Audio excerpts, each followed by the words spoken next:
Hello दोस्तों, आज हम बात करेंगे कौन कौन से ऐसे कैंसर्स हैं जिसमें सर्वाइवल के चांसेस काफ़ी कम हैं। एक दूसरी वीडियो में हमने बात करी थी कि कौन से कैंसर्स हैं जिसमें सर्वाइवल के चांसेस अच्छे हैं। आज सिर्फ बुरी खबर आपको देंगे कि ये कैंसर्स ऐसे हैं जिसमें मृत्यु दर काफ़ी ज़्यादा है, इनके होने के बाद लोगों के बचने का चांस काफ़ी कम है। आपको ये समझने की ज़रूरत है कि कैंसर में सर्वाइवल का चांसेस 5 ईयर्स में कैलकुलेट किया जाता है कि कैंसर होने के बाद 5 साल में कितने लोग जीते हैं। और ज़्यादातर जो बहुत बुरे कैंसर्स होते हैं उसमें ज़्यादातर 10-15% लोग ही 5 साल जी पाते हैं।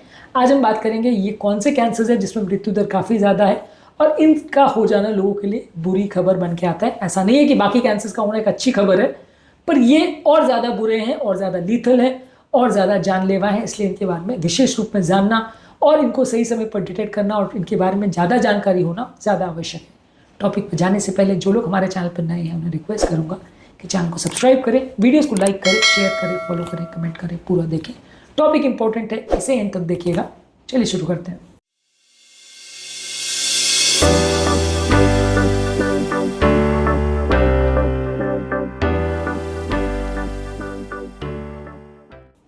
सबसे पहले पैनक्रियाटिक कैंसर्स, सर्वाइवल रेट इसमें 5 साल में सिर्फ 10 या 12% ही आता है।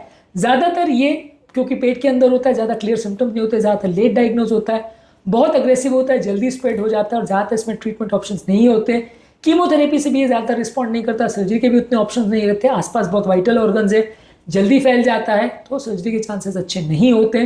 ज़्यादातर इसमें मृत्यु दर काफ़ी अच्छा ज़्यादा मिलेगा आपको, यानी सर्वाइवल रेट्स 5 साल में काफ़ी कम है, यानी सिर्फ 10 से 12% लोग ही 5 साल तक जीवित रह पाते हैं। ग्लायोब्लास्टोमा जो कि ब्रेन का एक अग्रेसिव ट्यूमर है जिसमें 5 साल में सर्वाइवल रेट सिर्फ 5 से 7% है, यानी बहुत ही बुरा है। बहुत रैपिडली बढ़ने वाला ट्यूमर है, बहुत जल्दी हेल्दी टिश्यूज़ में घुसता चला जाता है। ज़्यादातर इसमें सर्जरी फीजिबल नहीं होती क्योंकि आसपास इतनी जल्दी फैल जाता है कि बाकी टिश्यू से इसको अलग करके हटाना और ऑपरेट करना ज़्यादातर मुश्किल हो जाता है। कीमो और रेडियोथेरेपी से भी बहुत अच्छा रिस्पॉन्ड नहीं करता है, इसलिए ये सबसे डेंजरस ट्यूमर्स में से माना जाता है।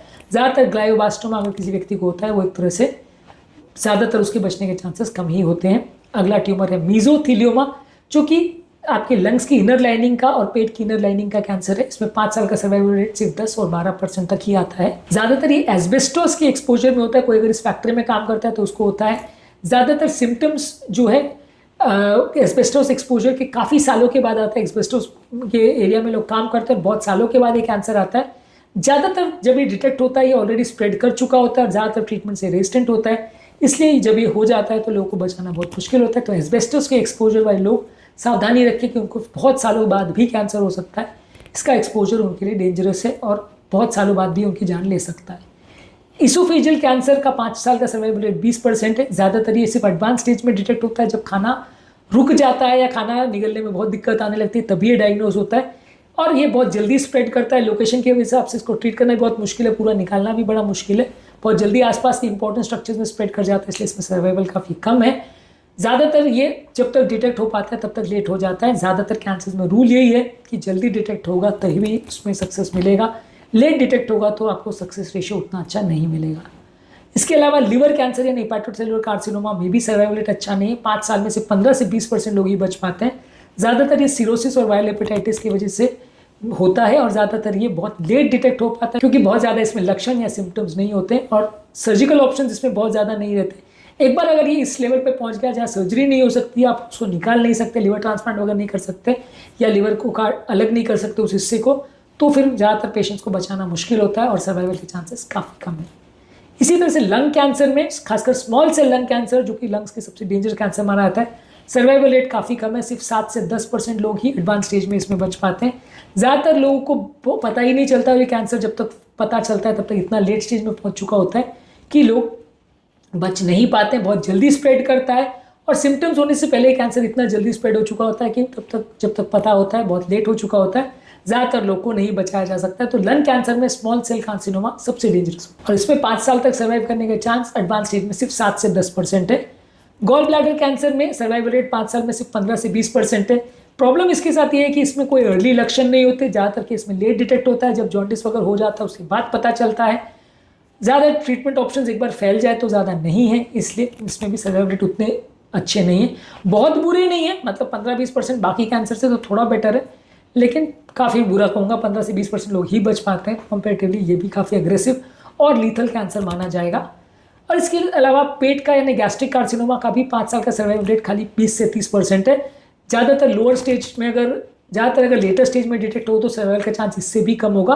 ज़्यादातर इसके सिम्टम्स बहुत वेग होंगे, थोड़ा सा एसिडिटी गैस का या खाने अटकने जैसा या इंडाइजेशन जैसे सिम्टम्स होंगे, इसलिए मिस हो जाता है। ज़्यादातर इतने इजीली एंडोस्कोपी वगैरह लोग करवाते नहीं, इसलिए भी मिस हो जाता है। एक बार ये अगर कैंसर बढ़ गया तो इसमें बहुत ज़्यादा ट्रीटमेंट्स इफेक्टिव नहीं हो पाती, सर्जरी भी इतनी ईजी नहीं होती, इसलिए ज़्यादातर पेशेंट्स नहीं बचते। ये सारे तरह के कैंसर्स पर हमने डिटेल में अलग अलग वीडियोस किए जो कि आप हमारे चैनल पर देख सकते हैं।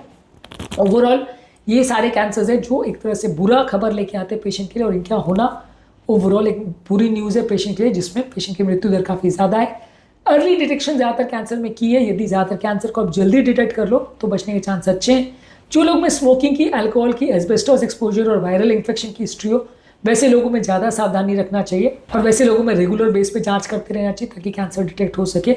फ्यूचर में ज़्यादा टारगेटेड थेरेपी और इम्यूनोथेरेपी और ज़्यादा बेटर मेडिकल थेरेपी की अवेलेबिलिटी से सर्वाइवल के चांसेस बढ़ सकते हैं, पर एज ऑफ नाउ जो सर्वाइवल डेटा अवेलेबल है इन कैंसर के साथ वो बहुत अच्छा नहीं है। आज के टॉपिक का मॉरल या थीम यही था डिस्कस करना कि कौन से कैंसर है जो सबसे ज़्यादा बुरे हैं। हर कैंसर में मृत्यु दर हर व्यक्ति में होगा ही, ऐसा ज़रूरी नहीं है। बहुत सारे कैंसर है जो बहुत अच्छे हैं, जिसमें 5 साल में 80-90% लोग बच जाते हैं।